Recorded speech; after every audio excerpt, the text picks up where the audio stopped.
Radhe Radhe, Hare Krishna, Dandavat Pranam. Welcome to Shri Shri Radha Vinu Bihari Mandir, Gopinath Bhavan, Shri Vrindavan Dham. Srila Gurudev ki jai, Srila Prabhupada ki jai, Srila Paduka Gauri Guru Varga ki jai, Pati Pavan Shri Nityanand Prabhu ki jai, Prem Purushottam Shachinandan Gaura Hari ki jai, Radha Vinu Bihari Ju ki jai, Radharman Ju ki jai, Giriraj Maharaj ki jai, Hari Nama Sankirtan ki jai, Hare Krishna Mahamantra ki jai, Shri Lokanath Goswami ki jai, Tadiya Tirobha Mahamahotsav ki jai, Gaur Bhakta Vrinda ki jai, Nitai Gaur Premanande Hari Hari Bol. So, we will begin with Mangalacharan, page 1 of this book, Shri Gaudiya Giti Guccha. Vandeham Shri Guru Shri Yuta Padakamalam.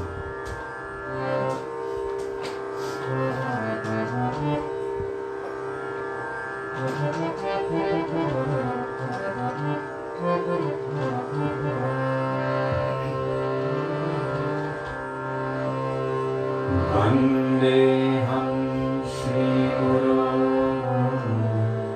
Shri Yuta Padakamalam Shri Vaisnava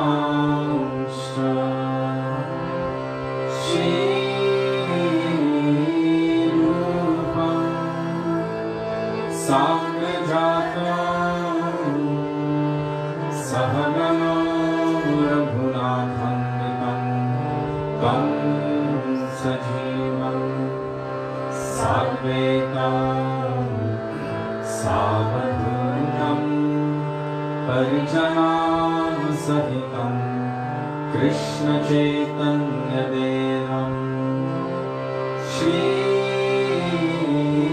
Radha Krishna Padam Sahagana Lalita Shri Vishakhanvitamscha Om Ajnanatimirandhasya Jnananjana Shalakaya Chakshurmilitam Yena Tasmai Shri Gurave Namaha Namo Vishnupadaya Radhikaya Priyatmane Shri Srimad Bhaktivedanta Narayanittinamine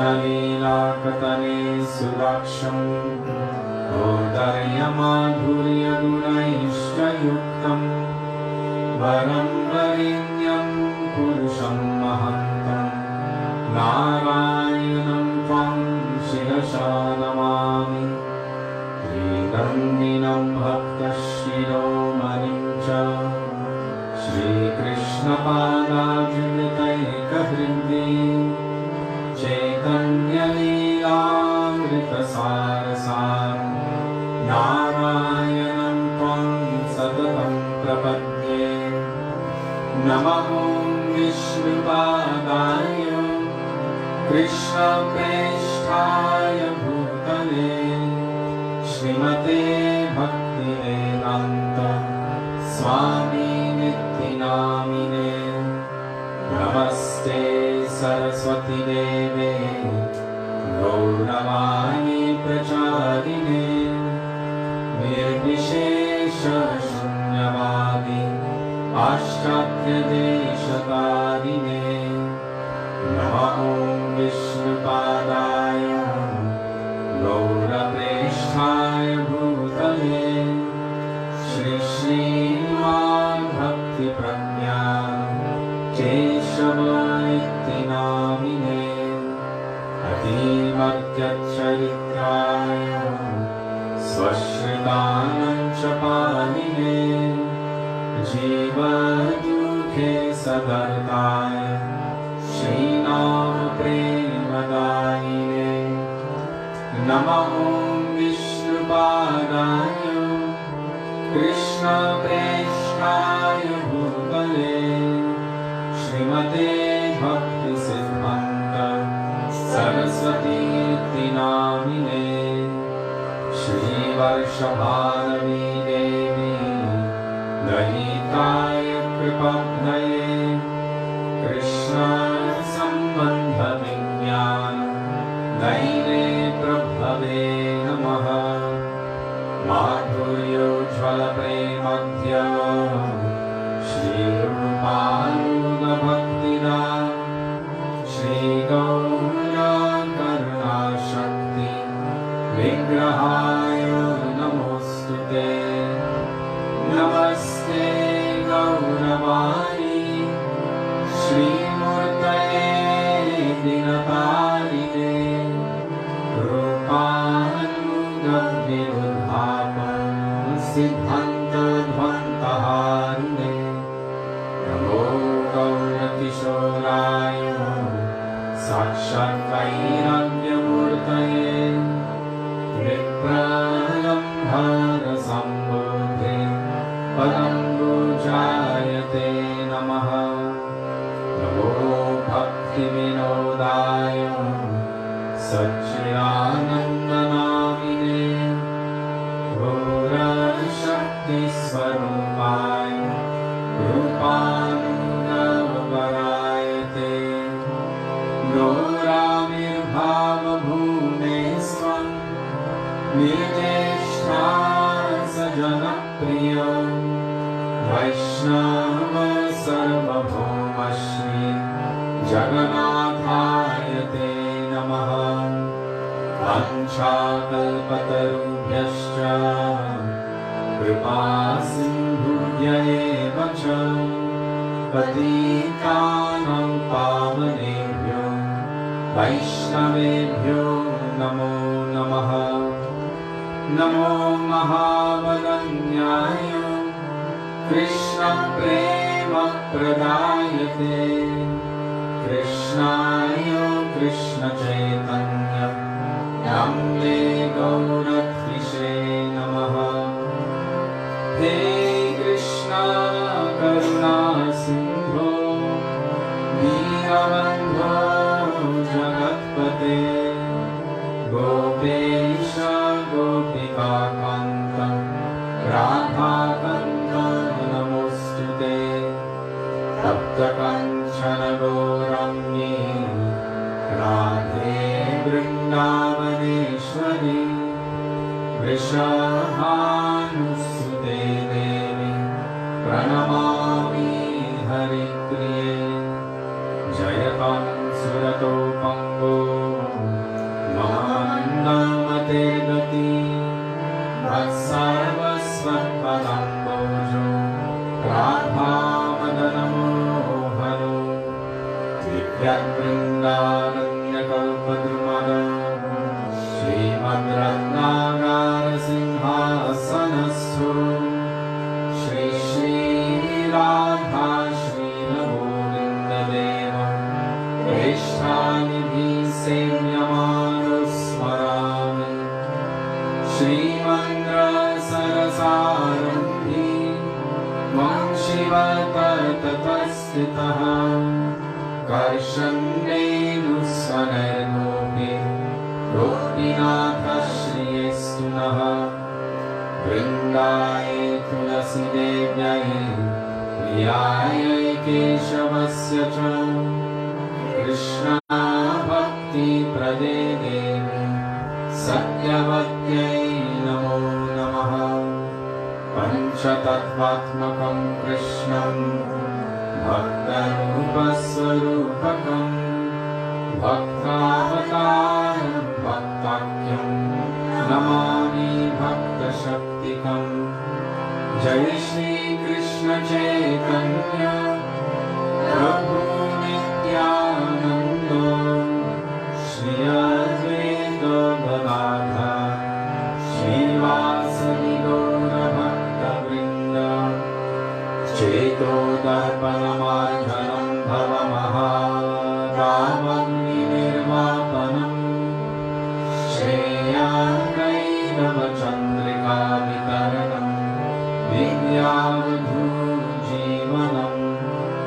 आनन्दं बुद्धिवर्धनं प्रतिपदं पूर्णामृतास्वादनं सर्वात्मस्मपरं परं विजयते श्रीकृष्ण संकीर्तनम् हरेर्नाम हरेर्नाम हरेर्नामेव केवलम् मनस्त्येव गतिरन्यथा हरे Krishna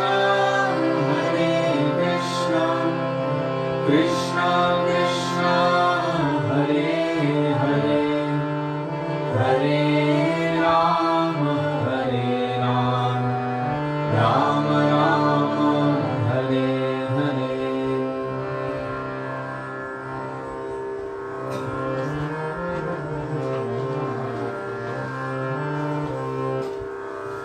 Shri Guru Charana Padma, Kevala Bhakti Sarva. You did that yesterday. Yes, but today is Lokanath Goswami's disappearance day, so we can't do the same bhajan twice. I'm going to do it in a different tune.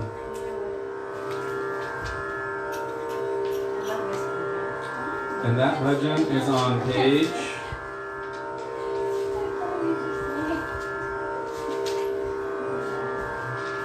28. Shri Guru Charana Padma. Srila Narottam Das Thakur.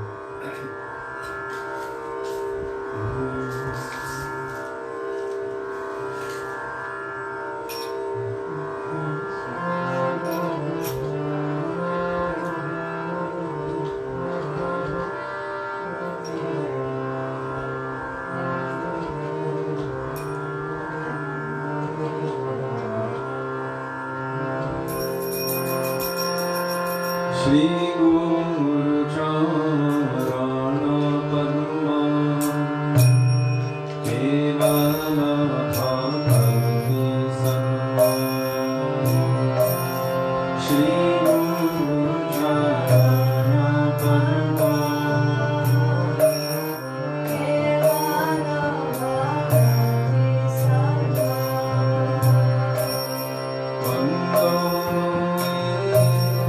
Samadhano Mate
Gurudeva ki jai, Srila Prabhupada ki jai, Srila Lokanath Goswami ki jai, Guru Parampara ki jai.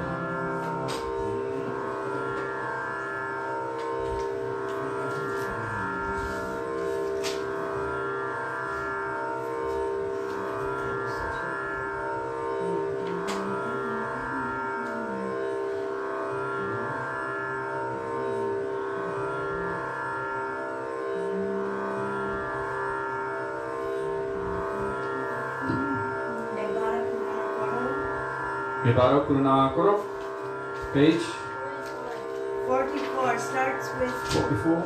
E-I-B-A-R-A. And if you're new to the thread, and even if you're not, just as a gentle reminder, Jiva Pavana Prabhu does such a great seva every day by adding the kirtans and bhajans to the thread so that we can all sing together. And if we're lucky, we find little bits of nectar here and there from him. So if you keep scrolling down to the bottom, you'll find he writes in big letters, lyrics, and you'll find the bhajan that we're singing there. Thank you so much, Jiva Pavana Prabhu, for being here and for that seva. Thank you, Prabhu. A. You're going to need to put it in a different key. A. A.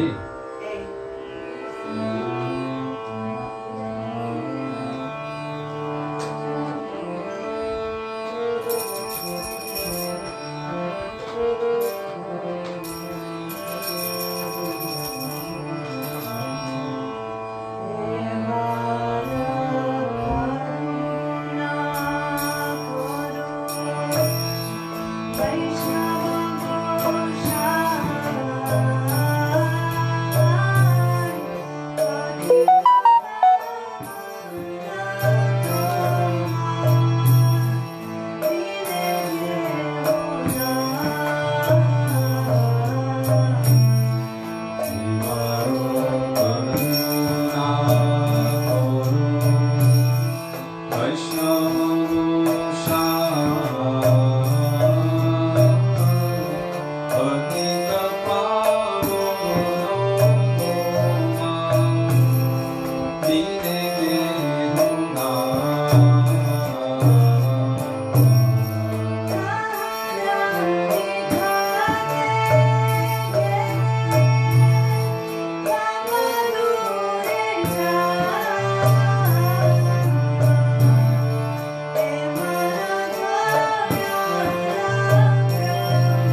Lokanath Goswami, page 51, Shunyachi Sadhu Mukhe. Jai Ho.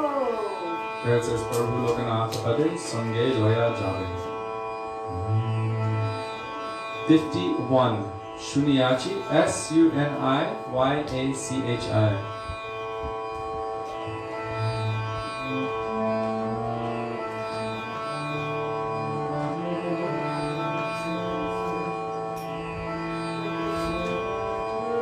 51.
Page 99, J. Anilo Prema Dhana. Jeanilo Prema Dhana.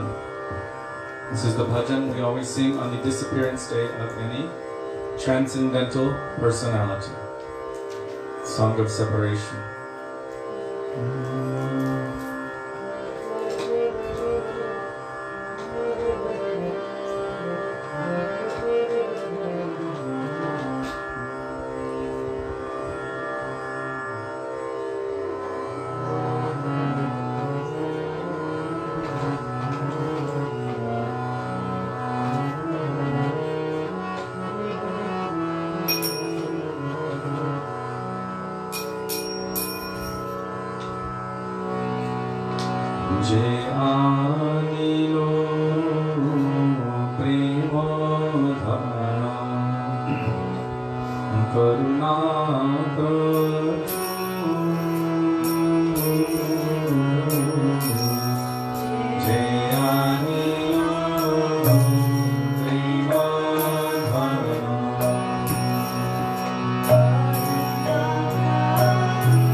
Goswami ki jai.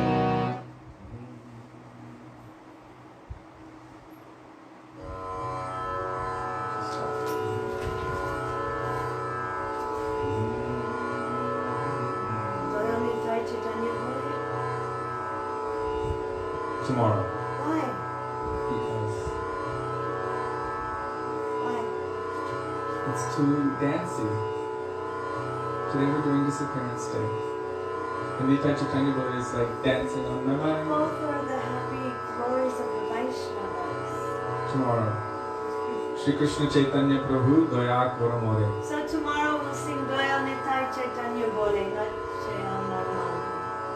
Nachre Amarma means dancing on my mind. I know that they are dancing on the mind of Lokanath Goswami and Narottam Das Thakur. But I'm trying to keep with the mood of the progression of these bhajans, which is Narottam Das Thakur's mood of separation from his Gurudeva. What page is it? Shri Krishna Chaitanya Prabhu, Daya Kora More? We were waiting for you. Shri Krishna Chaitanya Prabhu, Jivega. Daya Kora More. 96. 96.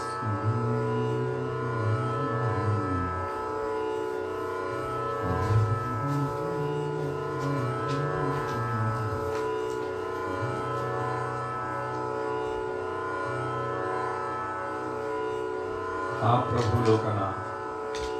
Hello. Nice.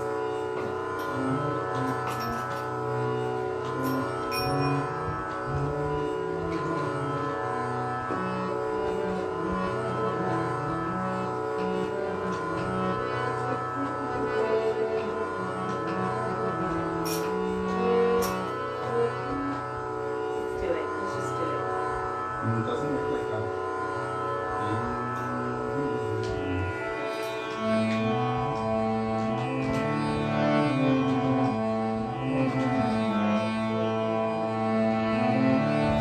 Jaya Shri Krishna Chaitanya Prabhu Nityananda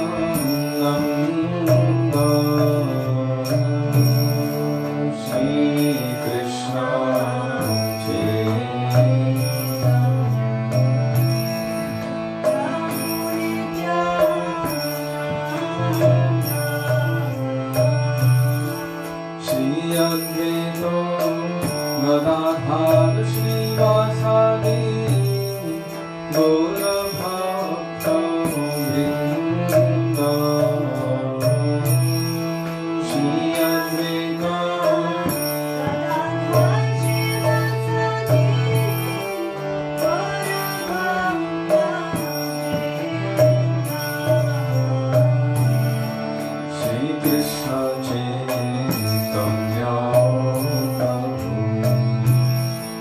Daya Kora More.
Ramachandra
Soy page 183. Soy que va sunaile shamanam. One word. 83. Sudevi. What page? It's on my book. Soy Deva Shunaile Shyamanam. And Sri Chandidas, S-O-I-K-E-V-A, Deva Shunailo Shyamanam. 183.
So Sakhi I don't know why it's soy in ours, but soy is a more familiar way of referring to Sakhi.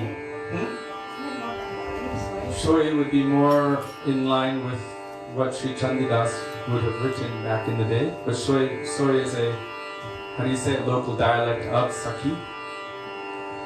It's easier to say also. So we'll stick with what we have in our songbook for now. And then... He was just saying that that's how you can find Thank it. you. Thank you, Bhagavad Shaki, soy. So...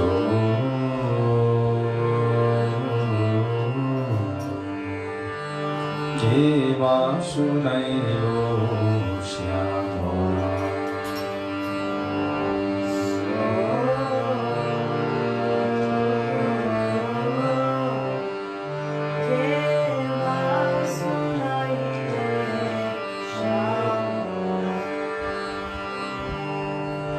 Keva Shunayo Shyamona Keva Shunayo Shyamona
sekhare takiyanu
Raja Janamana Sukakari Radhe Shyam Shyama Shyam.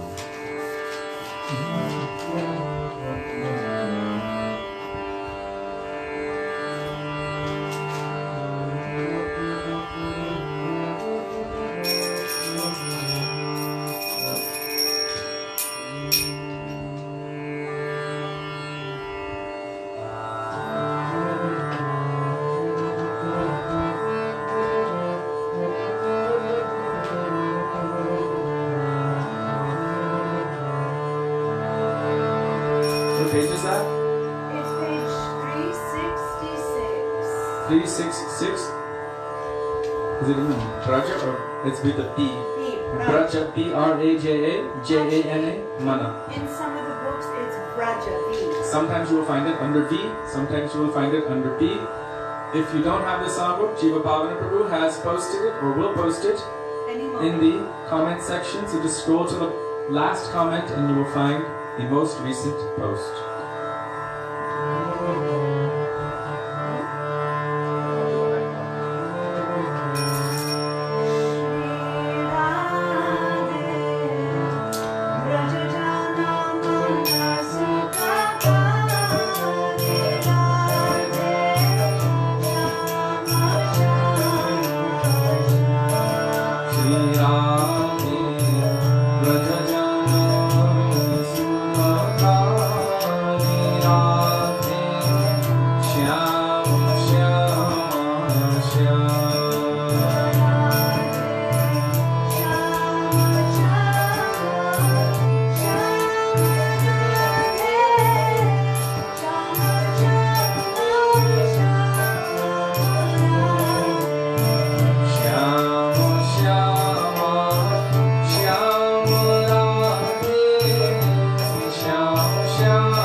Are we singing another? No, I just don't remember. There was one bhajan that we always sing when we go to Kishori Kund, which is in place of Lokanath Goswami. And Vichitri Didi might know. I can't remember the beginning. It might be like a Hari He Prapancha something, and it ends with Prabhu Lokanatha Pade something Padadvandve, taking hold of the two lotus feet of Lokanath Goswami. But I only have ever heard it from Uttam Prabhu singing it in very beautiful Shiv Ranjani Rag in the morning. So I can't even sing it, but I just wanted to see Hari Hey. I think it's a Hari Hey Prapancha Puriya. I'm not sure. 192.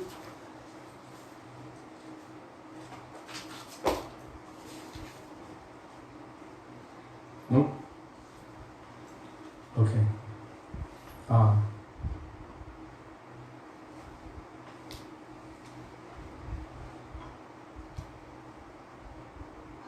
Okay, another time.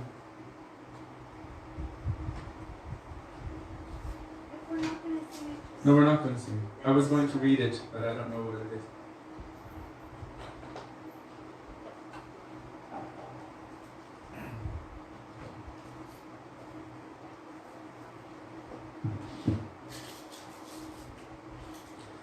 Gurave Gaurachandraya Radhikaya Tadale Krishnaya Krishna Bhaktāya Tadbhaktāya Namo Namah Ajnanatimiraandhasya Jnananjana Shalakaya Chakshurunmilitam Yena Tasmai Shri Gurave Namah Nama Om Vishnupadaya Radhikaya Priyatmane Shri Srimad Bhaktivedanta Narayaniti Namine Nama Om Vishnupadaya Krishna Preshthaya Bhutale Srimate Bhaktivedanta Swaminiti Namine Vanchakalpatarubhyascha Kripa Sindhubhya eva cha Patitanam Pavanebhyo Vaishnavebhyo Namo Namah Shri Krishna Chaitanya Prabhu Nityananda Shri Advaita Gadadhar Shivasadi Gaura Bhakta Vrinda Hare Krishna, Krishna Krishna, Hare Hare, Hare Rama, Rama Rama, Hare Hare.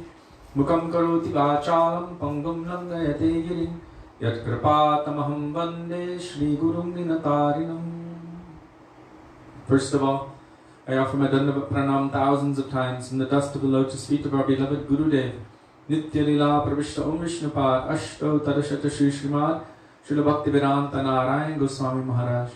In the same thousands of Dandavat Pranam, at the dust of the lotus feet of Nitya Lila Pravishta Om Vishnupad, Astottara Srimad, Srila Bhaktivedanta Swami, Srila Prabhupada, and to all of our Rupanuga Guru Varga, especially on this day, to Sri Lokanath Goswami, whose disappearance day we are observing today. And also to all Vaishnavas, past, present and future, including all of those who are present with us today, I offer my Dandavat Pranam. Dandavat Pranam. Dandavat Pranams.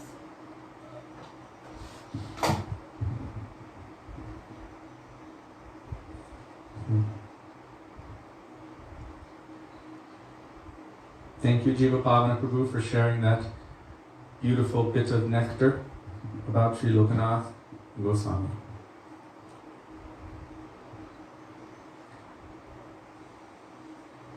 On the days of the Acharyas, on the days of transcendental personalities, on the days of our Guru Varga, especially the days of transcendental pure Vaishnavas, which are actually more beneficial for us to observe than the days of the Lord Himself, because the Lord is also eager and greedy to hear the glories of His devotees.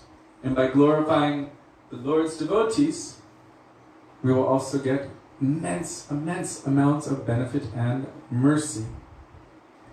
So, Guru Vaishnava Bhagavan Tiner Smaran Hoy Sarva Vigya Vinasham.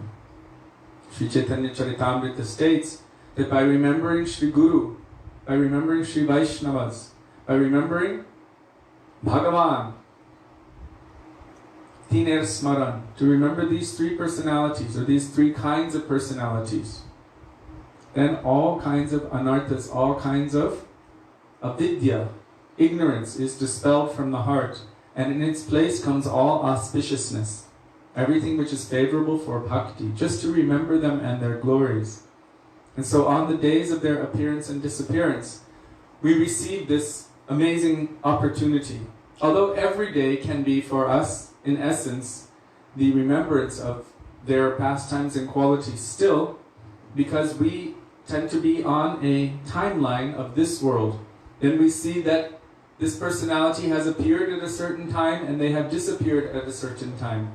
And yet all of our Vaishnava Acharyas, they have commented that actually there is no difference between the appearance and the disappearance of any Vaishnava, technically, because all Vaishnavas, all transcendental personalities are eternal.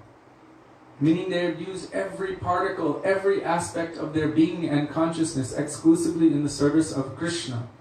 So just as we see the rising and setting of the sun, and the sun is present in the sky, because we see that, it does not mean that the sun does not exist during the night. The sun continues to exist. It is just nourishing another place.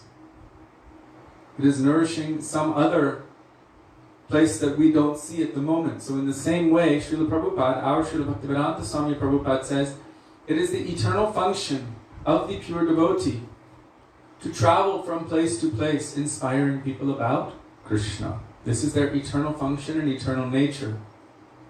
So as the sun is rising and setting, we can understand that the sun is always present, but we may not see it for some time. Or as someone passes in front of your window, you see that they have walked past, but you know that they came from here and they went over there.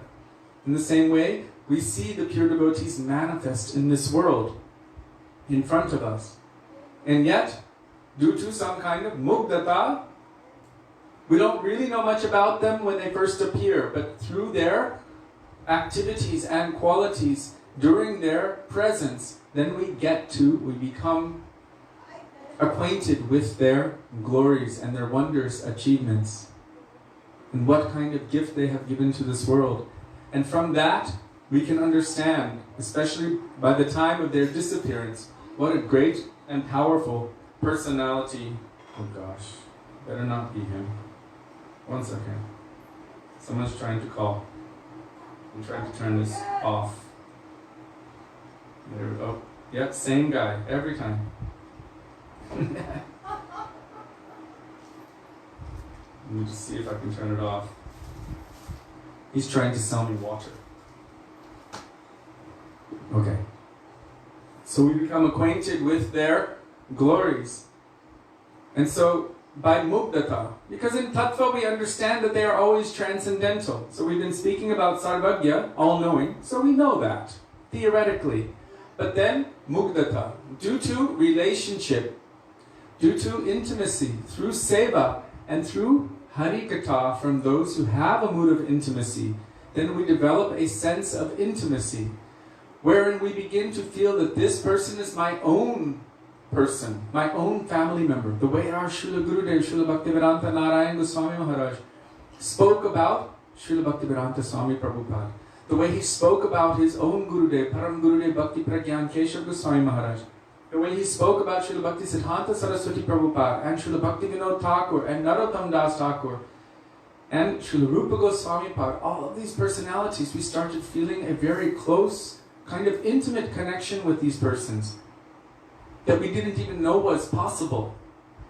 When we were growing up, on the days of the appearance and disappearance, they would put a picture up and we would do arti and then have a nice feast and then go back to whatever we were doing. But Srila Gurudev wanted us to understand that without these persons, we wouldn't exist. Without Srila Bhaktivinoda Thakur and Bhakti Siddhanta Saraswati Prabhupada, we would not exist. Without Srila Bhaktivedanta Swami Prabhupada, who would know about Krishna anywhere throughout the world?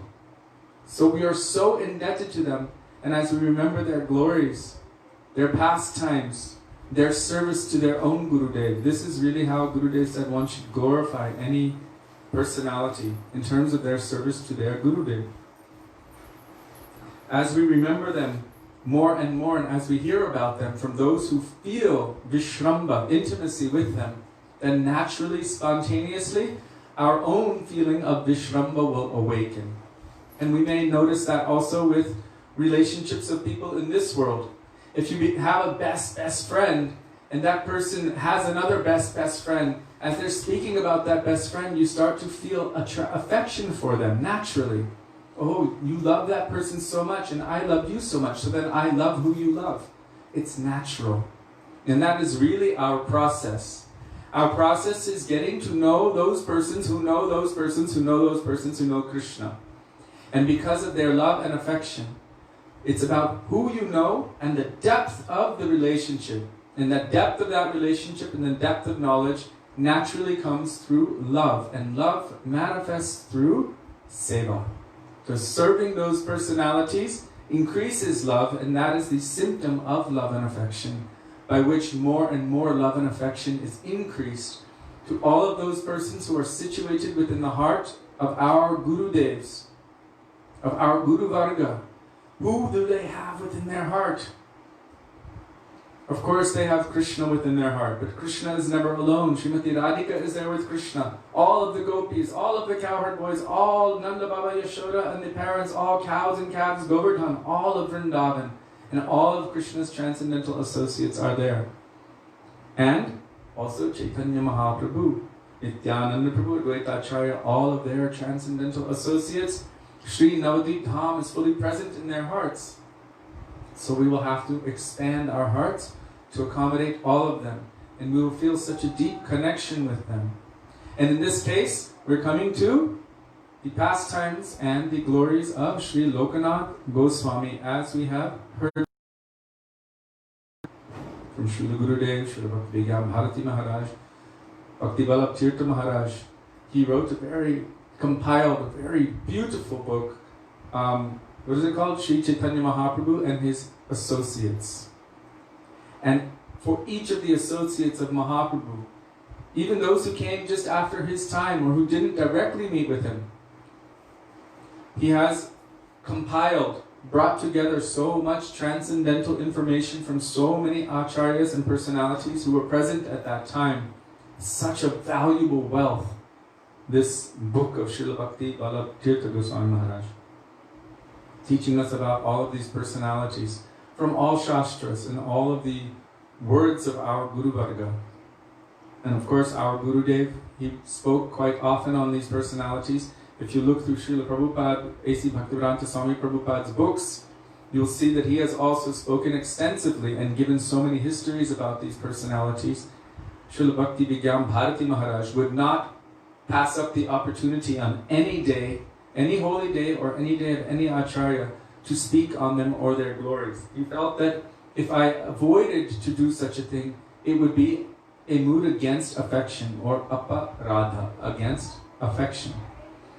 That if I fail to acknowledge these persons and pray for their mercy on these days when their mercy is manifesting more acutely for us, then this would be aparadha.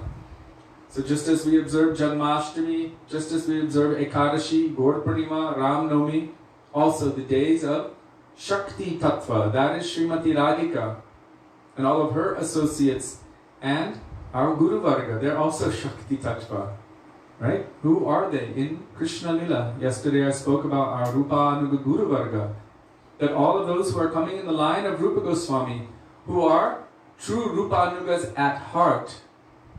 Rupa Anuga means following in the mood of Rupa Goswami as Sri Rupa is serving Radha and Krishna in the Nikunjas of Vrindavan. Our Gurudev specified this again and again and again 1,000 times, that these Rupa Anugas, they are the same like Sri Rupa, serving in the Nikunjas of Vrindavan. So today we will speak about one such personality. In this world we cannot call him Rupa Anuga because he is technically senior to, and he came before Rupa Goswami. It may be that in transcendental Aprakat of Vrindavan, that he is serving, that she is serving under Sri Rupa Manjari. As who is it? Manjulali? Manjari. But in this world, he is considered very senior. So Sri Lokanath Goswami was an intimate associate of Sri Chaitanya Mahaprabhu. He was very, very, extremely humble and extremely renounced. And he did not want any notoriety to come to himself, although he had received so much association of Mahaprabhu. Wasn't he an associate even from Navadvip? From Mahaprabhu's youth, from Nimai Pandit time, he was an associate of Nimai Pandit. So how much transcendental information, how much transcendental association did he have with Sri Chaitanya Mahaprabhu and his intimate associates? And yet Lokanath Goswami did not want his name to be written. He gave so much katha, but he said, I don't want my name written. So sharing so much with personalities like Krishna Das Kaviraj Goswami, Raghunath Das Goswami, and all others, he gave them so much transcendental knowledge of interactions and instructions with Sri Chaitanya Mahaprabhu and other Vaishnavas. He gave so much to them, but he gave them blessings on the condition that they did not place his name in their writings. He didn't want his name mentioned. We were thinking about this. How many personalities were like this, who did not want any notoriety whatsoever? They didn't want their name written. And so we may have missed so much of the divine interactions. Anyhow, personalities like Sri Narottam Das Thakur and others, they have revealed so many of these transcendental teachings that have come from personalities like Sri Lokanath Goswami, Bhugarba Goswami, and others. And so by their grace, we have not lost the essence of their teachings, but still the personal interactions, maybe we don't have knowledge of this, but one day, if we are, by the power of Harinam, as we are going deeply into our sadhan bhajan, then we will be able to see everything. We will be able to see all three phases of time, past, present, and future, and we will be able to realize and understand in our hearts all of the intimate dealings between Lokanath Goswami and Sri Chaitanya Mahaprabhu.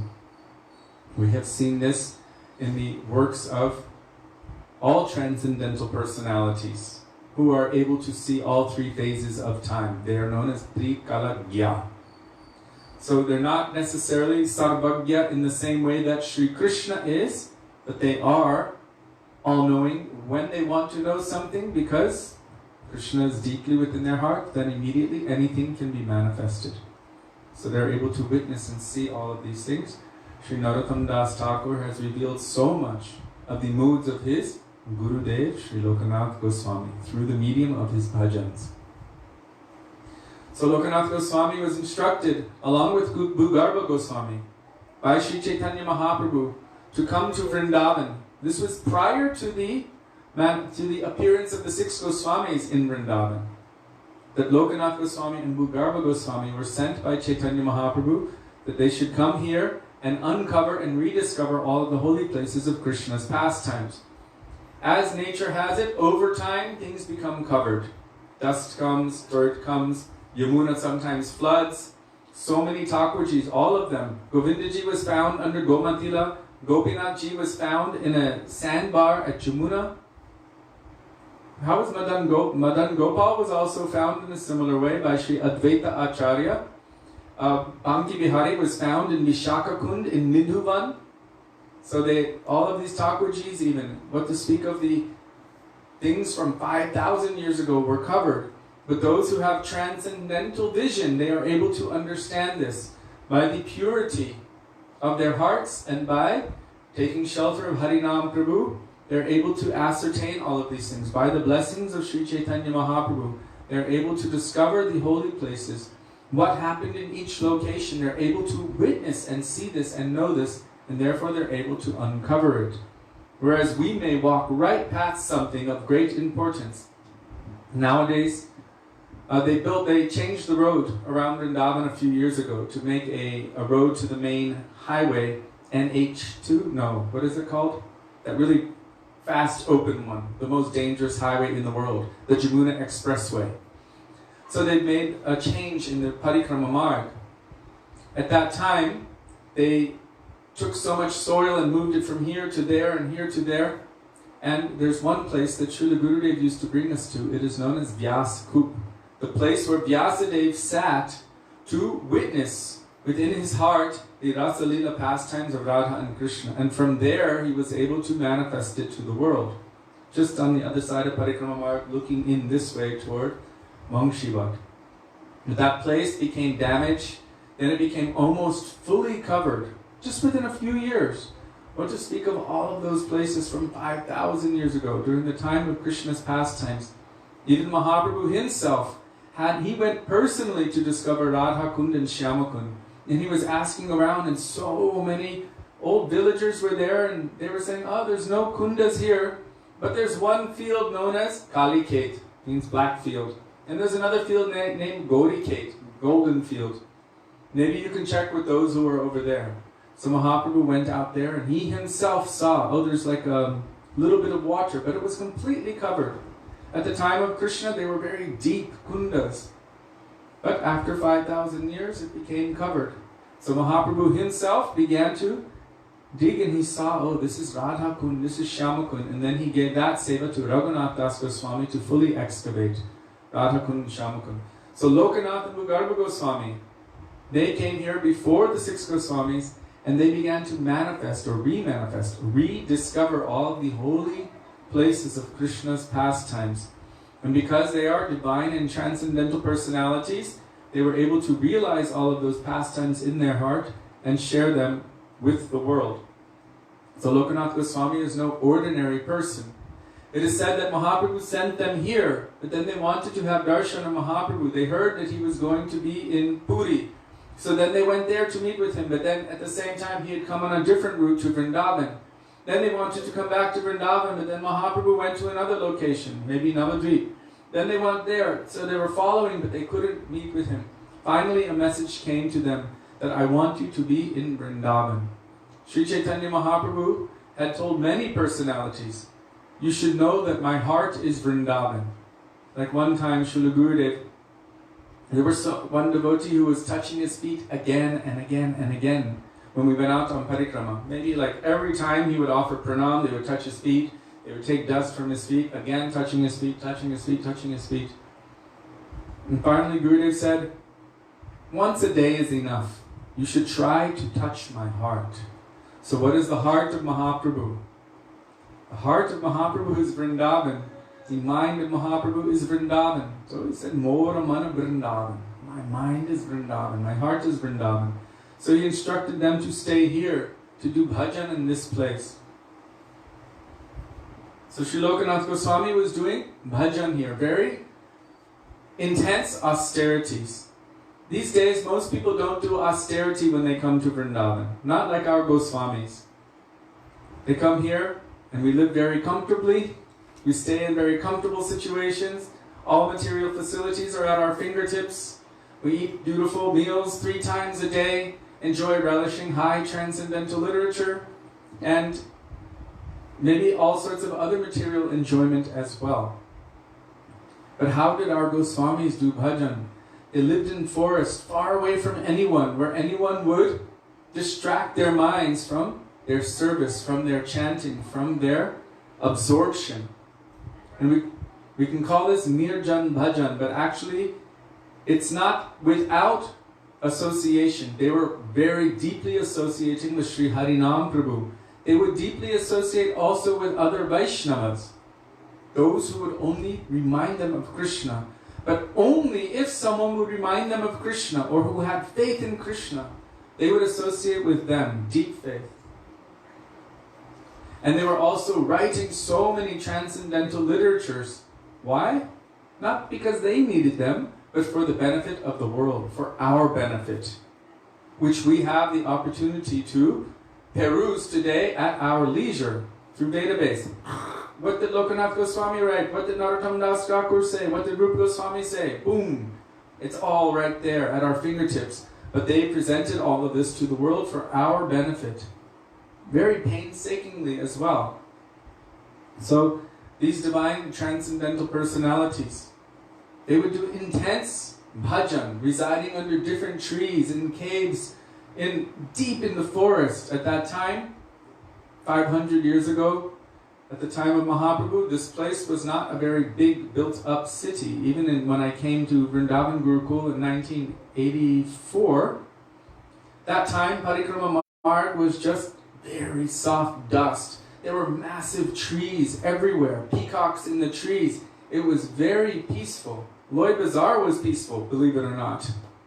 I mean, it was just some rickshaws that would go through. It was rare to even see a car in 1984. So, imagine what it was like at the time of Mahaprabhu. So many Vaishnavas would come, but still, it was sparsely populated, and they would be in different kunjas here and there, chanting, remembering, under a different tree every night, praying and crying, Hey Radhe, Vrajadevike, Chalalite, Hey Nanda Shuno Kuta, Shri Govardhana Kalpapada Patale Kalindi Vanye Kuta, Goshantavati Sarvato Vrajapure, Kedar Mahavihvalo, Vande Rupa Sanatano Rukujago, Shri Jiva Gopalako. Always weeping and crying, asking the trees and the dust and Jamuna and Govardhan, have you seen Krishna? Please reveal the pastimes of Krishna and Srimati Radhika within my heart. So Lokanath Goswami was residing mostly in a place in Vrindavan, which was in Umarao. There's a whole history to that place which we won't tell now, but it's somewhere, I think it's in Kadirvan. We go there, it's one of the first locations that we go to on Brajmandal Parikrama. And there's a kunda there named Kishori Kunda. And from this kunda manifested a beautiful form of Krishna. And so Lokanath Goswami worshipped this form of Krishna. He was worshipping Sri Radha Vinod in this place. And from Radha Vinod we have Radha Vinod Bihari. So Lokanath Goswami was doing intense bhajan and worshipping. While he was doing this intense bhajan, for some reason Krishna likes to distract his devotees. Oh, look, you're crying so much, you're chanting so much, I want your attention. But it's going to distract from my bhajan. And Krishna's like, I'm so hungry. And Lokanath Goswami is going, but I don't have anything to feed you. Same thing happened with Sanatan Goswami and Madan Mohan. I have nothing to feed you. Anyhow, I'm hungry, feed me. So Lokanath Goswami made arrangements and he would take care of his beautiful Thakurji, Radha Vinod. At that time, the leader of the World Vaishnava Association, at that time it wasn't known as the World Vaishnava Association, it was known as the Universal Association of the Kingly Vaishnavas, Vishva Vaishnava Raja Sabha. Vishva, Universal, Vaishnava, Raj, Sabha. Means the association, the Kingly Association of Universal Vaishnavas. Srila Gurudev explained that back in those days, it wasn't like it is now. He said, now everyone is very selfish. This is my disciple, don't talk to my disciple, and don't talk to anyone else. Don't go here, don't go there. And everyone is very selfish and self-centered in a way that they don't want their disciples to hear, and the disciples also, they won't go anywhere. But in those days, because Krishna was the center, Mahaprabhu was the center, then they would encourage their disciples that whoever can encourage you in Krishna bhakti, you should hear from them. You should develop your Krishna consciousness. Disciple didn't mean you are mine. Disciple meant you belong to Krishna. So however I can encourage you in your service to Krishna, then you should do that. So that time, Jiva Goswami, our very own Jiva Goswami, of the 6 Goswamis, was the undisputed leader of the Vishva Vaishnava Raja Sabha, the Universal Association of Vaishnavas, in all of the 3 main Gaudiya Dhams. Means in Vrindavan, in Navadvip, and in Puri, wherever Chaitanya Mahaprabhu was most prominently acknowledged in. Jiva Goswami was known as the undisputed leader. If anyone needed any certificate, accreditation for anything, then they would get Jiva Goswami's signature, Gurudev explained. So he was the topmost person, the topmost respected personality. And all Vaishnavas would send their disciples also to him for shiksha. So many gurus were there, but they would always send, oh, you can go to Jiva Goswami for further shiksha, as Hridaya Chaitanya did with Shyamananda. That time he was Duki Krishnadas, but Hridaya Chaitanya sent him for further education to Jiva Goswami because Hridaya Chaitanya was in Sakya Bhav. Shyamananda's intrinsic nature was in Madhurya Ras. So Hridaya Chaitanya could only help him up to Sakya Bhav and then sent him on for further education with his Shiksha Guru, Jiva Goswami. Because Jiva Goswami is in Madhurya Ras, he could nourish Shyamananda to perfection, which we have seen in that pastime, where Shyamananda was personally stamped by Srimati Radhika with her ankle bell, and he was given that name Shyamananda and also given the beautiful deity of Shyamasundar to worship. So, Jiva Goswami at that time, also Narottam Das Thakur came, Srinivas Acharya, so many persons were coming to Jiva Goswami. And Jiva Goswami was giving shiksha, so much instruction to Narottam Das. Actually, I think he got that name, Thakur Mahashai, from Sri Jiva Goswami. Narottam Das Thakur Mahashai, from Srila Jiva Goswami. But Narottam Das Thakur, he saw Jiva Goswami as his guru. But Jiva Goswami knew something, because Jiva Goswami is also all-knowing. He told Narottam that you should take shelter of Sri Lokanath Goswami. And Narottam Das Thakur said, but I've given my heart to you. I've given everything at your lotus feet. I see you as my Gurudev. And Jiva Goswami said, so then you will accept what I tell you? And Narottam's, what can you say? So Jiva Goswami instructed him, you should take initiation from Lokanath Goswami. Right? Because Jiva Goswami understands something. Like we've seen with Gadadhar Pandit and Pundarik Vidyanidhi. What kind of intimate relationship is there in Aprakat Vrindavan? Gadadhar Pandit here is as Gadadhar Pandit, but there Srimati Radhika. Pundarik Vidyanidhi is here as Pundarik Vidyanidhi, but there as Vrishabhanu Maharaj. So it is proper, that relationship. Srimati Radhika is taking shelter and initiation from her own father. Here it's Gadadhar Pandit from Pundarik Vidyanidhi. So what is the relationship between this Narottam and Lokanath Goswami? Jiva Goswami sent Narottam, you should go to take initiation from Lokanath Goswami. However, Lokanath Goswami had made a vow that I will never accept disciples. And Srila Bhaktivedanta Maharaj said something very interesting in this connection. According to Shastra, the Guru accepts 1/6 of the sins of the disciples. That means whatever sins one performs after receiving initiation, 1/6 of that goes to their Guru. And we can say, oh, that doesn't affect Guru. And yet, it does affect us. Right? It affects us. It might not affect my Guru unless my Guru is not actually transcendental and pure. In which case, it will affect my Guru. And we have noticed it 1,000 times before, millions of times. Those who accept disciples but who are not on the highest level, who are not permanently bound to the lotus feet of Krishna, Bhaktivinoda Thakur said they should not accept many disciples because the sins of those disciples will drag that Guru head first down to hell. The disciples will go first and will drag that Guru. So Srila Bhaktivedanta Maharaj said that this was one of the ponderings of Lokanath Goswami, because he was, although the most qualified transcendental personality, an intimate associate of Srimati Radhika in Vrindavan, maidservant, Manjulali Manjuli, still in sadhak form, in the form of Lokanath Goswami, he's feeling himself so insignificant and so fallen that he feels if I were to accept any followers or disciples, that very easily I would be dragged away from my sadhan bhajan. That I cannot handle one straw more on this camel's back that would break everything if I accept any disciple. So Srila Bhaktivedanta Maharaj revealed this mood. And then he explained that why is it that the kings these days cannot maintain their goodness? Something to do with Kali Yuga and accepting 1/6 of the sins, because the people are not following dharma. There is no king that can remain good. So if you look in the world, the leaders of this world, how is it possible for them to remain good when so many of the citizens are performing so many sinful activities? Then that king also receives 1/6 of all of the citizens' sinful activities. How can they remain good? Is that for presidents? That's for presidents too. Presidents are current kings.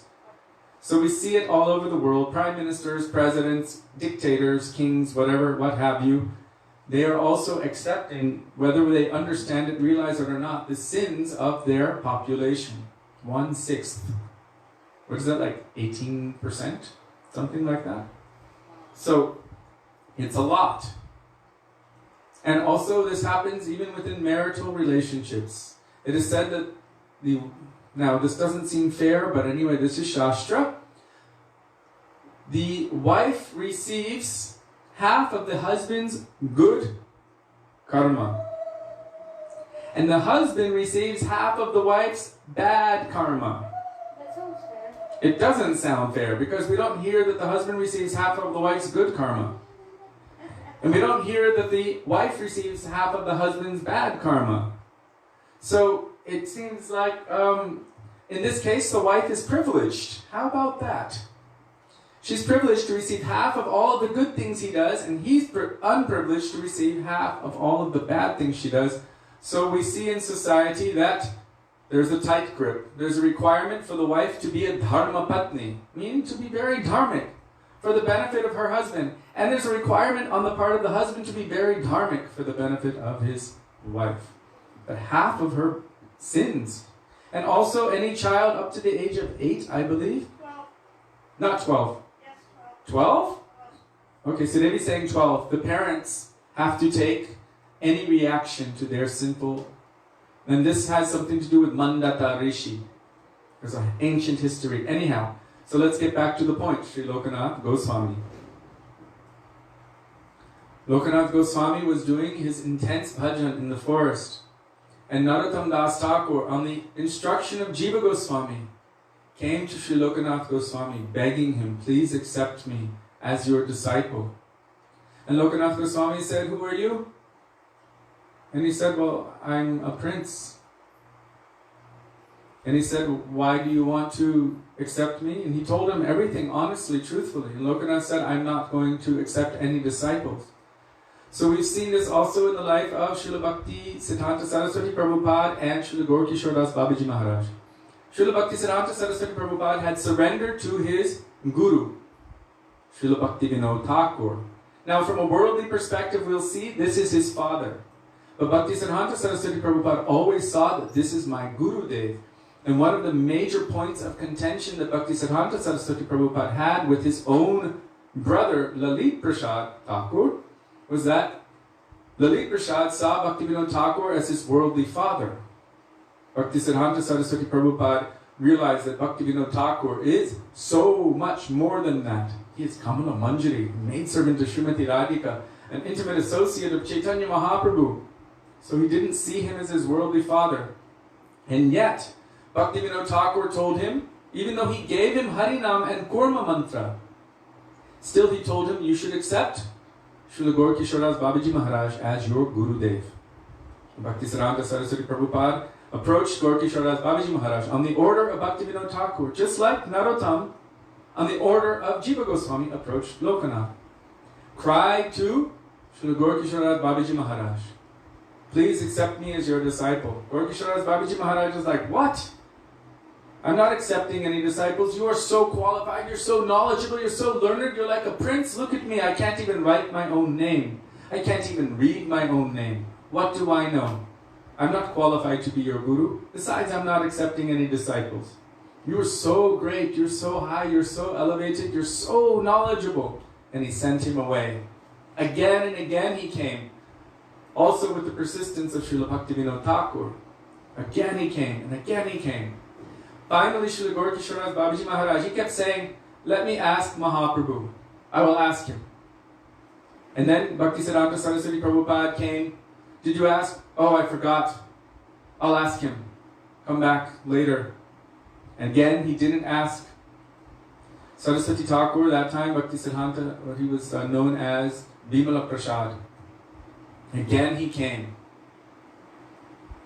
And Gaur Das Babaji Maharaj was sending him away. And then finally, Bhaktivinoda Thakur petitioned on his behalf. Look at this boy. Because Bhakti Siddhanta Saraswati Prabhupada began doing intense austerity. That if you don't accept me, I have no reason to maintain my existence. I'm not able to follow the order of my Gurudev, Srila Bhaktivinoda Thakur. So what purpose do I have in my life? So he began doing intense tapasya, austerity. He became very, very thin. Bhaktivinoda Thakur petitioned on his behalf. Shunya amar durka Vaisnava Thakur amal age Krishna avedivena prachur. Seeing his pitiful condition, he petitioned Gaur Das Babaji Maharaj on his behalf. So then Gaur Das Babaji Maharaj accepted, consented. Okay. But then he told Bhakti Siddhanta Saraswati Prabhupada, all of the knowledge you have acquired, all of your education, everything you think that you have known, take it all and throw it in the ocean. It is quite useless. And then come back to me. Bhakti Siddhanta Saraswati Prabhupada at that time, Bimala Prasad was thinking, my God, either he's the biggest cheater or he's the real deal. Then Bhakti Siddhanta Saraswati Prabhupada prayed to Krishna, please be merciful to me and help me to understand. I don't know. And then he realized, by this shocking thing that he said, that everything I think I know, this is all my pratishta and ego, throw it away and come back in a very humble, submissive way. Then I will accept you. So we've seen this also in the history of Lokanath Goswami and Narottam Das. You're a prince, you're so knowledgeable, you're so great. Who am I? I'm no one, I'm nothing. You should leave. You should go to someone else. I'm not qualified. Although Mahaprabhu had previously told Lokanath Goswami that one day you will have to accept Narottam as your disciple. But somehow, some transcendental mugdata, forgetfulness, he was very hesitant to do it. So, Sri Lokanath Goswami, he kept sending him away. No, I'm not qualified. You're so great, you are so qualified, you're like a prince. Narottam Das Thakur was like a prince. They're coming from a very educated, knowledgeable, elite background. And Lokanath Goswami was feeling, who am I? What am I? I'm nothing. How can I help you? So finally, desperate to follow the order of Srila Jiva Goswami and to attain the mercy of Lokanath Goswami, Narottam would do extreme menial service. What kind of menial service? He would go at night time to the place where Lokanath Goswami would use the toilet. In those days, the toilet was the field. I remember when I was very young, first day of my presence here in Vrindavan when I came for Gurukul in 1984. I didn't go to Gurukul immediately, my family was still here. And we went on Nagar Sankirtan, Harinam, through the streets, through Loy Bazaar. Suddenly I had to go to the toilet. And so, for the first time, my father let me go wandering. And I would ask the shopwala, where's the toilet? Where's the toilet? And each one was like, over there, over there, over there. And somehow, I ended up getting pointed from Loy Bazaar all the way to Madan Mohan temple, which is quite a distance. And I'm looking everywhere and becoming desperate. And finally I asked the last person, toilet, toilet. And he brought me and showed me all the sand. You know, that time it was quite hot. Jamuna was very small and there was a massive field. And he said, everywhere is a toilet. And I was like, I had no idea. So, in the old days, everyone would just go out into the fields. And sometimes you see it now also in India. In the morning as you're taking a train from one place to the next, you see so many people out in the fields with their lota, the little bottle of water, and they're going to the toilet. So, that time Lokanath Goswami would go to the toilet in the fields. It was quite, it was empty, vacant place. But Narottam would go there in the night. And even though he came from such an elite, princely background, such a highly qualified background, he was doing the most menial seva of sweeping that area, cleaning it up, making it nice and fresh, so that when his Gurudev would come the next day, he would have no worry about that, where any stool or anything was, that he could be very peaceful. Now, even in India today, if you hire a, you can call it a maid or any person to come to clean your place, one place they don't really do a good job in is the bathroom. And especially not the toilet. It's untouchable for even those that might be considered untouchables. It's just, no. So imagine back in those days, how Narottam Das Thakur, from such a background, was serving. He brought himself to the most menial service. Maybe many of us now think, what's the big deal? But at that time, it was a big deal. Like now, people think, what's the big deal about leaving your partners and whatever, and running off with another in the middle of the night? But at the time of Krishna, that was the biggest deal. And it was completely taboo. These days, anyone can do that. These days, whatever, maybe someone can clean a toilet. But in those days, for someone like Narottam Das Thakur to clean the toilet, we should understand what a great act of submission this was. So Narottam Das Thakur, with his full heart, with his tears, was crying and begging for the mercy of Lokanath while cleaning that area, the toilet area of Lokanath Goswami. And Lokanath noticed it day after day. Hey, what is this? Why is it like this? Who is coming here? Who's creating some disturbance? And so he waited up one night to see. And he saw there was someone there, and he caught him by the hand. Hey, who are you? He said, I am Narottam. I'm your humble servant. What are you doing? Why are you stealing my stool? He was saying, like this. And he said, I'm begging for your mercy. Please accept me as your disciple. And at that time, Mahaprabhu again came in the heart of Lokanath Goswami. Remember, I told you to accept him. Look how he is desperately serving. Don't neglect this poor boy. Give him your mercy.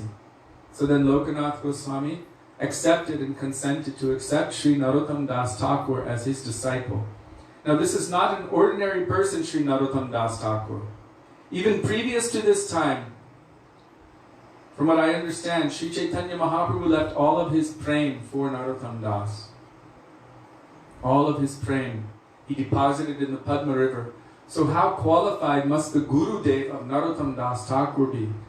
Srila Gaur Kishoras Babaji Maharaj said, if you want Krishna Prem, then you should purchase 2 books. Prarthana by Sri Narottam Das Thakur and Prem Bhakti Chandrika, and dive deep into those moods of Narottam Das Thakur. So how qualified must his Gurudev be, Sri Lokanath Goswami? So Lokanath Goswami accepted Sri Narottam Das Thakur, who also was so desperate to receive his mercy.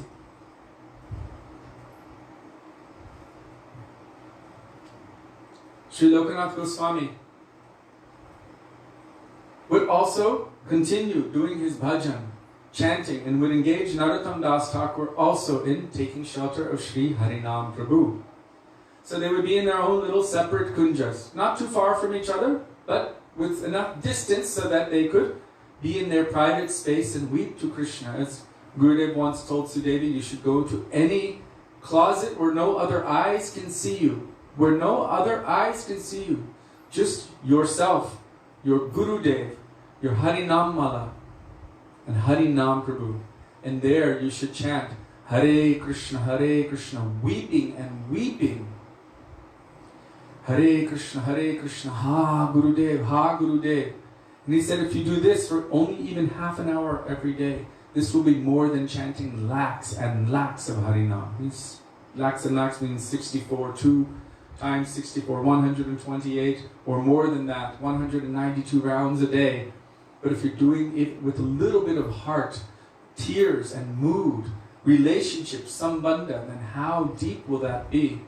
So Lokanath and Narottam were within a reasonable distance from each other, taking shelter of Sri Harinam Prabhu. Once upon a time, as Providence would have it, and for the benefit of the world so that we will understand the greatness of Sri Harinam Prabhu, a very powerful lesson was taught through these personalities. Now mind you, Sri Lokanath Goswami is Sri Manjulali Manjari in Krishna Lila, and Narottam Das Thakur is Vilas Manjari in Krishna Lila. So we should understand that all of their activities are transcendental, and any apparent external aberration in those pastimes we should understand are for a lesson for the entire world. So at that time, Lokanath Goswami was taking shelter of Sri Harinam Prabhu, weeping and calling out the holy names of the Lord. And at the same time, his young disciple Narottam Das Thakur was also doing the same. One day a farmer came. Farmer was very, very thirsty and began petitioning Lokanath Goswami, please, I'm so thirsty, will you give me some water, give me some water. Lokanath Goswami was completely oblivious to this farmer's request, only weeping and taking shelter of Sri Harinam Prabhu. So then the farmer found Narottam nearby and began petitioning Narottam. Please, please, I'm so thirsty, give me some water, give me some water. Narottam was thinking, oh, I don't want my Gurudev to be disturbed, so let me get him some water. So immediately Narottam stopped his chanting and arranged for some water for this farmer. The farmer became satisfied and left and went on his way. But Lokanath Goswami understood everything. He told Narottam, you are not qualified to be here. You're not qualified to remain here. You should go back home and gradually become qualified. You're not qualified to do bhajan here in Vrindavan like this. Because you consider that serving the senses of an ordinary materialist of this world is more important than Harinam Seva. This means you have no faith. Shraddha Shabde Vishwash Kohe Shudrida Nishchoy Krishna Bhakti Koile Sarva Karma Krita Hoy. Simply by doing Krishna Bhakti, Sarva Karma, all other obligations and activities are automatically taken care of. This is the definition of Shraddha, according to those who know the definition of Shraddha, and according to all Shastra. The transcendental or paramarthik of faith is having the firm conviction that just by engaging in the process of bhakti, of which, especially in this time, taking shelter of Sri Harinam Prabhu is the greatest aspect of bhakti. Hare Krishna, Krishna Krishna, Hare Hare, Hare Rama, Rama Rama, Hare Hare.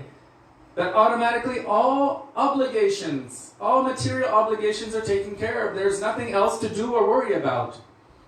So, Lokanath Goswami told Narottam Das Thakur, young Narottam, You're not qualified because you think that stopping service to Harinam Prabhu to serve the senses of the materialists of this world is more important.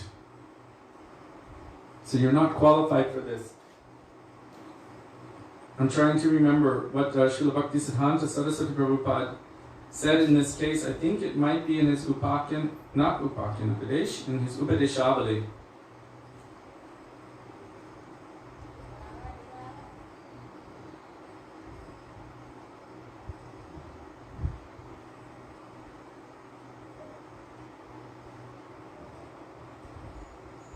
Who's this from? Bhaktisiddhanta Saraswati Prabhupada.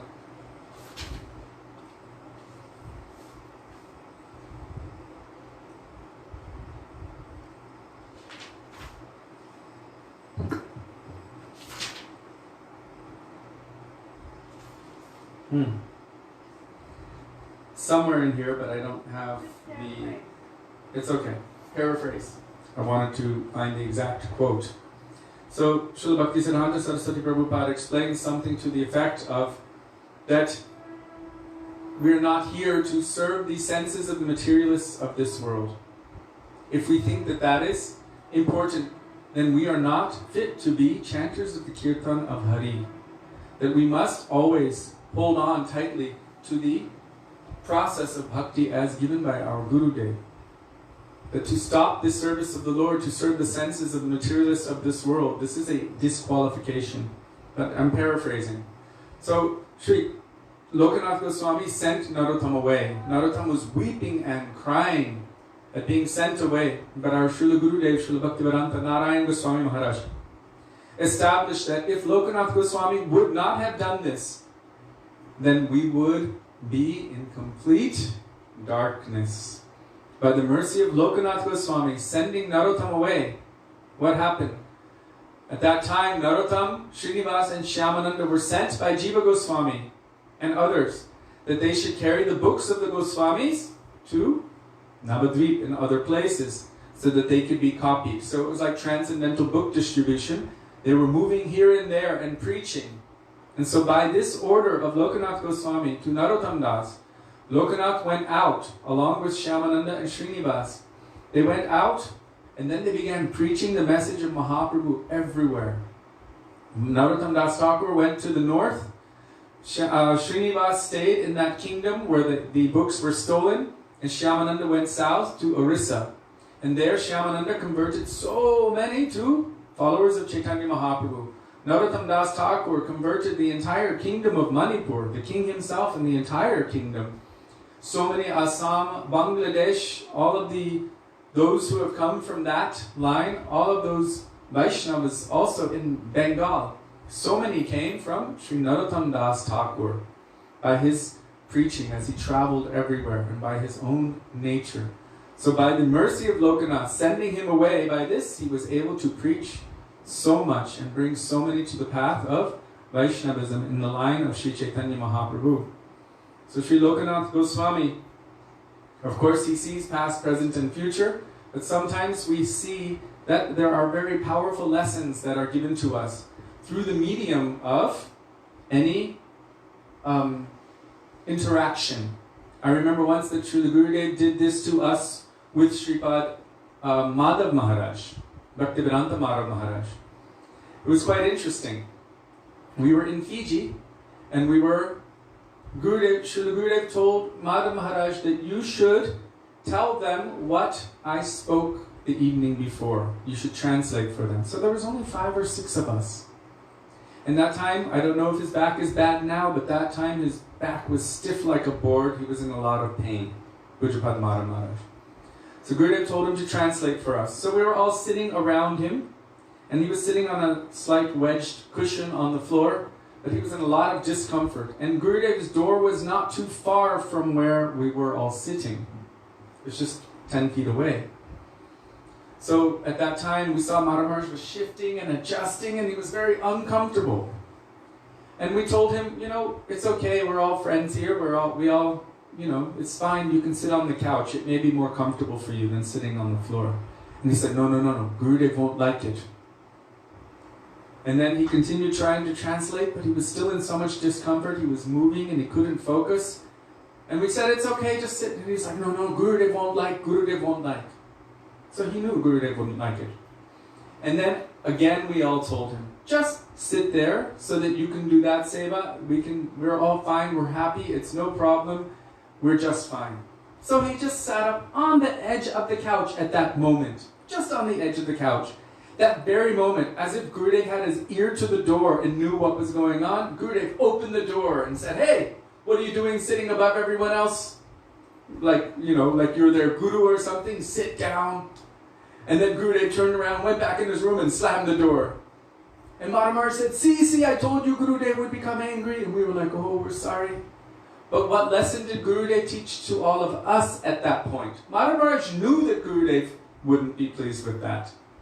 He knew, but we didn't understand. And then Gurudev taught all of us the lesson. What was the lesson? Don't try to sit above everyone else. These days there are people who go from place to place and demand, give me the high seat when I'm speaking. We hear about it when we go from place to place, that people demand, give me the high seat. Because of what we witnessed at that moment with Gurudev, we always demand to have the low seat.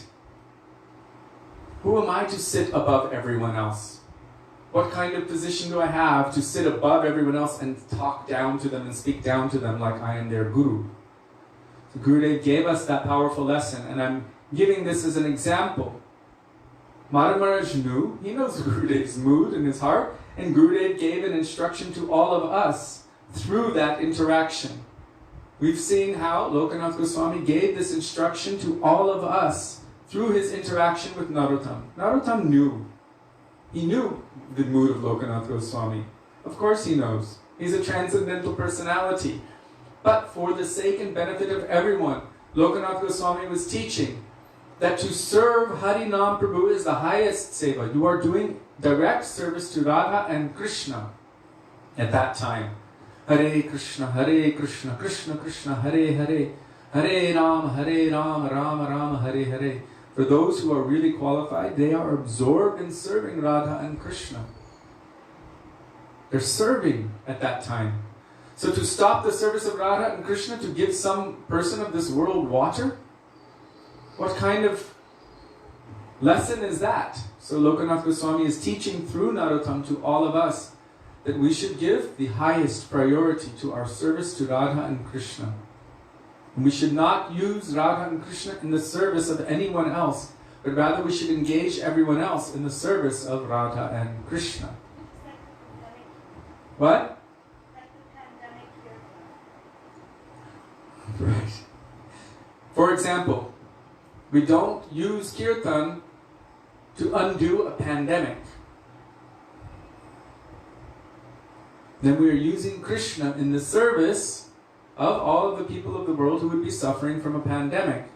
Rather, we should talk to all of the people who are about to die from the pandemic, or to those who may not have it but who may be afraid, or those who maybe aren't afraid and don't think there is a pandemic. We should tell everyone that there is danger at every step. This human form of life is so valuable. We should utilize this human form of life for endeavoring for perfection, which is service to Radha and Krishna. But not to use kirtan in the service of materialists of this world. Not to give them pleasure, not to give them happiness, not to use it for making money. Kanaka, kamani, pratishtha. One devotee once said years ago, I will sing so beautifully that all the young girls will fall in love with me. This was very early on, I remember, I think I was 8 years old when we heard this devotee say that. This is not the reason for doing kirtan. Saraswati Thakur said, don't take the name of the Lord in vain. Bhaktivedanta Saraswati Prabhupada said, don't take the Lord of the name in vain. What does that mean? For my own vanity. For my vanity, for my pleasure, for my kanaka kamani pratishtha. This means avoid making aparad. Nir aparad anam loila pai premadhan. So, now we've come to the end of today. Today is the auspicious disappearance festival of Sri Lokanath Goswami, who was very dear to Sri Chaitanya Mahaprabhu. He gave his full blessings to Krishnadas Kaviraj Goswami for Sri Chaitanya Charitamrita. He gave his blessings to all of our other Goswamis for all of the books, the granthas that they have revealed to this world, on the condition that they didn't put his name in it. So, but Narottam Das Thakur has put his name in his bhajans. He is a very transcendental personality, qualified to reveal the divine pastime places of Sri Sri, Radha and Krishna. And he dedicated his life to serving Radha and Krishna through the process of bhajan. So today we can pray to Sri Lokanath Goswami that, oh Sri Lokanath Das Goswami, you are even the Guru of Sri Narottam Das Thakur. What beautiful moods you have within your heart. Please reveal even a drop of those moods within our heart. Please awaken some semblance, even one drop of your humility within our hearts. And please awaken the pastimes of Chaitanya Mahaprabhu, Radha and Krishna, and service to them, dedicated service to them within our hearts. Sri Lokanath Das Goswami Ki Jai. Now, I didn't look down once, so I don't know if there are any questions. You can check it and answer tomorrow. So we'll check them and answer them tomorrow. Please forgive me for this. Oh, someone... Right. I'm finding it very hard to understand not to give a thirsty man water. If we're not in real pure consciousness, if we're just going around spacing out and not really serving Harinam Prabhu, then it will be easy for us to put our japamala down and give a thirsty man water. But if we're actually serving Radha and Krishna, then how will we know? We will be completely oblivious to the needs of any materialist of this world, or any ordinary person of this world. We're serving Radha and Krishna within our heart. And how can we stop that to serve anyone of this world? So it's actually a point of the depth of one's connection to their service to Radha and Krishna in the form of taking shelter of Sri Harinam Prabhu. Can I just give a quick example? Is there enough time? Yeah, of course. Look at that, you called Sudevi out by your question. Hare Krishna. Actually, Srila Bhaktivedanta Bharati Goswami Maharaj, when he's glorifying Srila Bhakti Pramod Puri Goswami Maharaj, he speaks something about the ecstasy of someone who is in transcendental connection with the holy name. So he said one time during the Rath Yatra in Puri, Bhakti Pramod Puri Goswami Maharaj and so many disciples of Srila Bhaktisiddhanta Saraswati Thakur were dancing and chanting, and he was in complete ecstasy and completely immersed in chanting the holy name. At that time, a pickpocket, a thief, came and stole money from his bag, and others who weren't as absorbed saw it, and they grabbed the man and they started making a big fuss, and they started trying to tell Srila Bhakti Pramod Puri Maharaj, this man is stealing from you, he's stealing.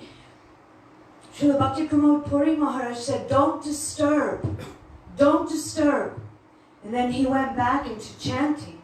And so Srila Bhaktivedanta Bharati Goswami Maharaj, you'll have to check it because it's been a while since I read this. But the question brought this mood up that Srila Bhaktivedanta Bharati Maharaj was showing that even though generally he would count every single cent, it belongs to Krishna. And it is so dear to the mat because it's used in the service of Hari Guru and Vaisnavas. And he would never waste even one single paisa for anything. And he was so careful, like the treasurer. But when he was immersed in chanting the holy name, when he was dancing, when he was chanting, remembering the moods of Sri Chaitanya Mahaprabhu, then what happened? Something that generally he's doing as a seva, as he's doing as a general thing for the mat, for preaching. Then there was a different condition, that every penny must be accounted for. But at the time when he was tasting the holy names, when he was connecting in Rath Yatra, bringing Krishna back to Vrindavan, what does he care for money? So at that time, don't disturb, what? And so Srila Bhaktivedanta Bharati Maharaj was showing what is real dancing and chanting, what is real entrance into the holy name during Ratha Yatra, and what is actually going on in the minds of others around, we will see the pickpockets because our treasure is in someone's pocket. We want money. We have all of these worldly necessities. But when the treasure is the holy name of the Lord, and at that time we are immersed in serving Sri Chaitanya Mahaprabhu during his kirtan in Jagannath Puri on the road back to Vrindavan, Srimati Radhika taking Krishna to Vrindavan, then everything else became like, he became blind to it. He was like we talk about how Krishna knows everything and forgets everything. At that time, he was also forgetful of everything. So we should understand the different categories and why these lessons are taught to us. That when we are seeing those persons who are completely immersed in Harinam, really immersed in serving the holy name, then we don't disturb them and say, hey Prabhu, go wash some pots. Sometimes Gurudev would say that really, really serving Harinam, this is actually seva. Everything else is to engender a mood in our hearts for that seva mood to come. I'll do whatever it takes to get that mood in my heart. So Srila Lokanath Das Goswami was showing in this Leela that if you are really immersed in chanting the holy name, I've given you the treasure of my heart. Now you go distribute that. Just like today we sang Soy Keva Sunaile Shamanam, and then yesterday or 2 days ago we sang Bandhu Sange Jaditava. It's like the opposite thing. Whatever you do, don't go. It's saying go. Like this. In the same way, he's telling him, you go, and he tells him to go back to his place. But Srila Narottam Das Thakur understands that this is also the time when they are supposed to go out and start distributing the works of Sri Rupa Goswami, Sanatan Goswami, Raghunath Das Goswami. Already there were 13 Apasampradayas, only a few years after Sri Chaitanya Mahaprabhu left our manifest vision in this world. So it was time for what Chaitanya Mahaprabhu came to establish to be distributed throughout the world. And it was done through these three, Narottam Das Thakur, Shyamananda Prabhu, and Srinivas Acharya. So there were so many lessons given in that. And it is also to show that Radha and Krishna are non-different from the holy name. If we are serving Thakurji and someone's knocking at our door, it is a seva aparad to get up and to go and open the door and serve a material person. But if it's our Gurudev, it's an aparad. If we think that our own worship is more than the worship of our Gurudev, immediately we go and we serve our Gurudev. So there are so many different kinds of lessons and considerations that we can think about, and we can chant and we can pray to these great acharyas to open our eyes to this. All together, when you take all of these examples, especially if you read so much from Srila Bhaktivedanta Bharati Maharaja's glorifications of the disciples of Srila Bhaktisiddhanta Saraswati Thakur, every different kind of lesson you will find, and you'll be able to reconcile so much in all of our Guru Varg just by reading his glorifications of the Vaishnavas. So that's what came to me when Kishori Mohan Prabhu was explaining that, and this question came. How we can see even in Srila Bhakti Pramod Puri Goswami Maharaj, there were two moods, two conditions, two manifestations. When he was serving Harinam, he is serving Radha and Krishna. Why does he want to be disturbed with some paper, some paisa? It means nothing at that moment. That's what he said. So yes. So anyway, I just wanted to share that for some food for thought, so to speak. So that we should also endeavor to read from these great Vaishnavas, these recent Vaishnavas. Especially Srila Bhaktivedanta Bharati Maharaj was teaching us about Vaishnava etiquette. And within all of those lectures that he was giving in glorifications, they compiled the book. And I have found that there are so many reconciliations for me when I'm reading Shastra. I remember so many things from his glorification of the Vaishnavas. That was his speciality. And his speciality was to reconcile. So that's what it does for me when I heard that question. I hope that it helped. Awesome. Thank you. Such an appropriate example with a recent acharya. It's perfect. I remember, actually I read that one recently from Srila Bhaktivedanta Maharaj, and did I tell it? you told it really well, yes. He said that Srila Bhakti Pramod Puri Maharaj said, while we are experiencing this mood, how rare is it for us to experience this mood? We don't know when we will experience this mood again of divine, nectar while we are dancing and doing kirtan for... I think someone else said it, not him. He was in that mood and someone else... No, they actually disturbed him at that time. They broke his mood, and he gave a quick chastisement and said, let that go. How often do we experience this? And then he went back into it. So he didn't want that mood of service at that time to break. And so it is very appropriate, especially considering what we heard about Lokanath Goswami and Narottam Das Thakur today, that really taking shelter of Harinam is not like what most of us do, where we might sit down on the couch or go for a walk with our dog and chant, or be scrolling through Facebook or watching the game and score. We know who we are when we do these kind of things. Maybe we're just sitting there snacking or whatever. Maybe not even just watching the game. Maybe we're watching our favorite show or whatever. But then we may not be completely absorbed in serving Harinam Prabhu at that time, in which case it wouldn't be a big deal to get up and get someone some water. But if you were really absorbed in serving Harinam Prabhu, serving Radha and Krishna, then if that was broken just to give someone some water, it would be heartbreaking that you've taken me out of my service to Radha and Krishna for a glass of water. It's shocking. It's shocking and quite painful. So this is also an example. I remember people would approach our Gurudev and try to really absorb his mind in all material problems of this world. Gurudev, I have this problem, my husband, my wife, my this, my that. And Gurudev would practically cry. I was doing sadhan, bhajan in Vrindavan. Why have I come here? I'm telling you the same thing again and again, and you're not changing. Rather, you're even going down. Why do I even bother? I was doing my bhajan in Vrindavan. Please take my time. Please take my life seriously. And so what is the best thing that a disciple can do? How can a disciple serve their Guru? If they only bring questions to Gurudev which are favorable for their increase in their bhakti. Then for Guru, this is wonderful. Yes, you want to serve Radha and Krishna. Let's engage you also in serving.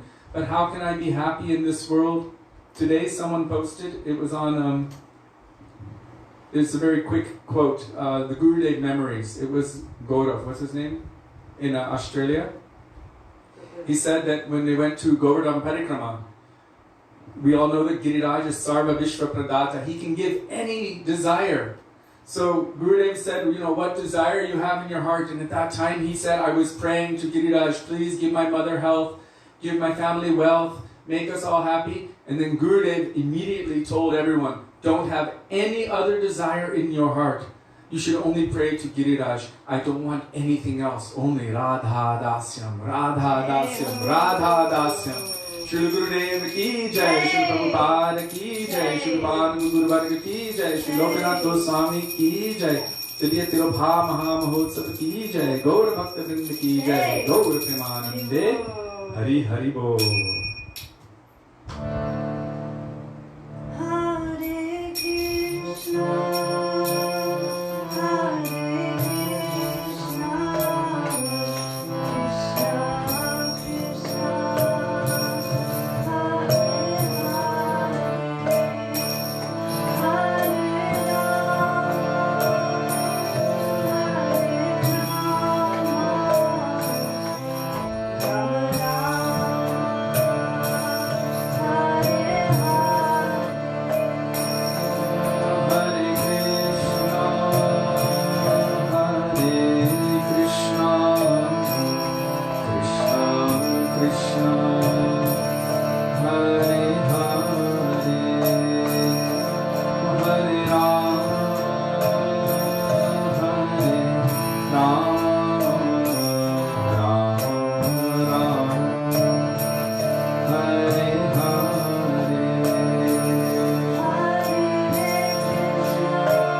प्रतिपावन Shri Nityanand प्रभु की जय। प्रेम पुरुषोत्तम सचिनंदन गौर हरि की जय। राधा बिनु बिहारी जी की जय।